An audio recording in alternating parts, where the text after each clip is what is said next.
Hi అండి, అందరూ ఎలా ఉన్నారు? ఈరోజు నేను మరో స్నాక్ రెసిపీతో వచ్చానండి. బార్బిక్యూ నేషన్లో చేస్తారు కదా కాజున్ పొటాటోస్, నేను చేస్తుంది అదేనండి ఇవాళ. దీనికి కావాల్సింది బాయిల్డ్ బేబీ పొటాటోస్ అండి. ఇవి ఇలా మ్యాష్ చేసి ఉంచుకోవాలి with peel. Maida 2 table spoons, corn flour 4 table spoons, pepper, black pepper and red chili flakes, oregano, salt, butter, onion powder 1/2 tablespoon, garlic powder 1/2 tablespoon. ఇది ఒక సాస్ అండి, mayonnaise sauce, veg mayonnaise sauce, red chilli sauce. Mayonnaise sauce 4 to 5 tablespoons తీసుకున్నాను. Red chilli sauce 1 tablespoon, red chilli powder 2 tablespoons, pepper and red chilli flakes 1 tablespoon and salt. ఇవన్నీ కలిపి sauce లాగా తయారు చేసుకోవాలి. మరొక బౌల్లో corn flour, maida, oregano and pepper and chilli flakes, oregano, దీంట్లో కూడా ఆర్గానో వేసుకోవాలండి, వేసుకుంటున్నాను. ఉప్పు. ఇవన్నీ పొటాటోస్ని డీప్ ఫ్రై చేసుకోవడానికి ఇవన్నీ నేను చేసుకుంటున్నాను. అది సాస్ కోసం తయారు చేసుకుంటున్నాను. ఈ గార్లిక్ పౌడర్,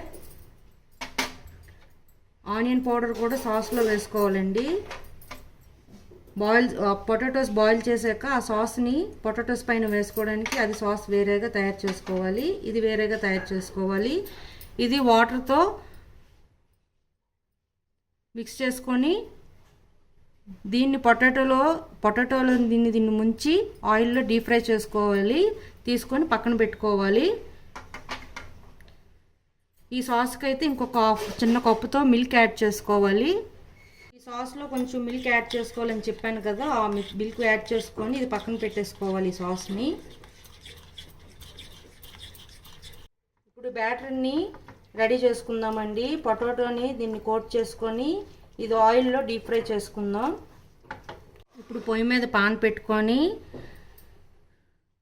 ఈ పొటాటోస్ని ఫ్రై చేసుకోవాలి. ఎక్కువగా డీప్ ఫ్రైకి సరిపడేట్టుగా ఆయిల్ కాదండి, just 4 to 5 table spoon oil వేసుకొని 2 దుక్కులు బాగా రెడ్ కలర్ వచ్చేదాకా ఫ్రై చేసుకోవాలి.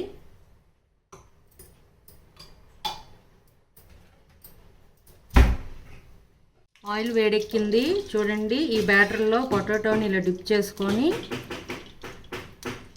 ఈ ఆయిల్లో వేసుకుందాం. ఈ 2 దుక్కులు బాగా బ్రౌన్ కలర్ వచ్చేదాకా ఫ్రై చేసుకోవాలి. ఇలా అన్నీ ఫ్రై చేసుకున్న తర్వాత ఏం చేయాలో చూపిస్తాను. ఇప్పుడు ఒక దుక్కు ఫ్రై అయ్యాక మనం 2వ దుక్కు తిప్పుకుందాం. బాగా రెడ్ కలర్ వచ్చేలాగా ఫ్రై చేసుకోవాలి. చూడండి, ఒక దుక్కు ఫ్రై అయింది. ఇప్పుడు మరో దుక్కు తిప్పాను. ఇప్పుడు దీనిలోనే బటర్ వేసుకోవాలండి కొంచెం, ఎందుకంటే బటర్ స్మెల్ రావడానికి కొంచెంగా ఈ ఆయిల్లో వేసుకుంటే అన్ని పీసులకి పట్టుకుంటుంది.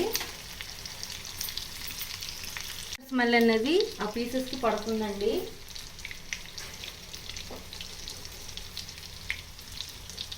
ఇలా ఫ్రై చేసుకున్నవన్నీ వేరే ప్లేట్లో పెట్టేసుకోవాలండి.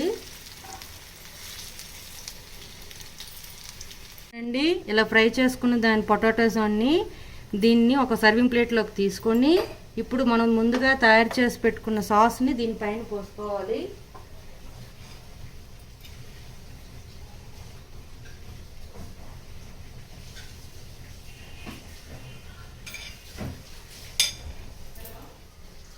తయారు చేసుకున్న దాన్ని పొటాటో పైన వేసుకొని దీనిపైన కొత్తిమీర వేసుకొని రెడ్ చిల్లీ పౌడర్ లైట్గా వేసుకుంటే అయిపోతుందండి. కావాలంటే మీరు ఆనియన్స్ కూడా వేసుకోవచ్చు, నేనైతే వేయట్లేదు, ఇది ఆప్షన్ అండి.